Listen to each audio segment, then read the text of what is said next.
बारामतीच्या युवराजांना मला एवढं सांगायचं आहे की निवडणुकीची प्रक्रिया होत असताना लोकशाही मार्गाने झाली पाहिजे।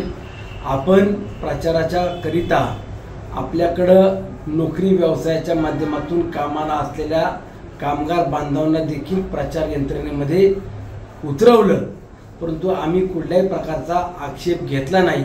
आणि माझे अजितदादांचे सहकारी, तालुक्यातले दादांचे समर्थक भोर वेल्ला मुळशी भागामध्ये प्रचार करत असताना आपण जे काही खोटे नाटे आरोप करून गाड्यांमध्ये पैसे टाकले, अर्धवट व्हिडिओ बनवल्या, मला त्यांना एवढं सांगायचं आहे, आपल्या पायाखालची वाळू सरकली आहे, आपल्याला पराभव दिसू लागला। म्हणून आपण भोरमधल्या स्थानिक गुंडांना बरोबर घेऊन माझ्या भोर तालुका अध्यक्ष असेल, युवक अध्यक्ष असेल, यांना जी काही घरात घुसून मारहाण केली त्या मारहाणीमध्ये आपल्याला त्याची शिक्षा भोगावी लागेल। आम्ही पोलीस कमिशनर असतील, स्थानिक पोलीस अधिकारी असतील, या सर्वांना सांगून जी काही सत्यता असेल ती सत्यता तपासावी आणि ज्यांनी ज्यांनी घरात घुसून गुंडगिरी केली त्या गुन्हेगारांवरती गुन्हे दाखल करून पुढील कारवाई करावी, अशा पद्धतीची आमची मागणी त्या ठिकाणी केलेली आहे।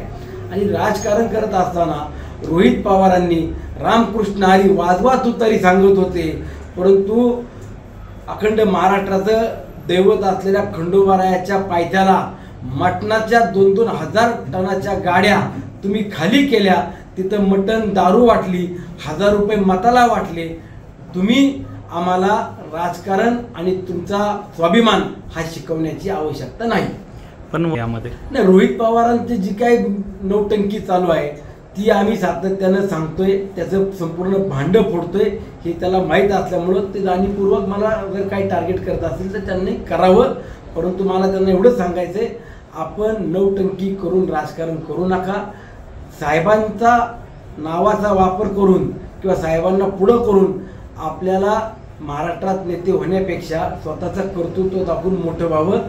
दादांना बदनाम करून किंवा दादांना विलन ठरवून आपण मोठे होणार नाहीत। उद्याच्या काळामध्ये जो निकाल येईल त्या निकालामध्ये आपल्याला आपली काय परिस्थिती आहे ही समजेल।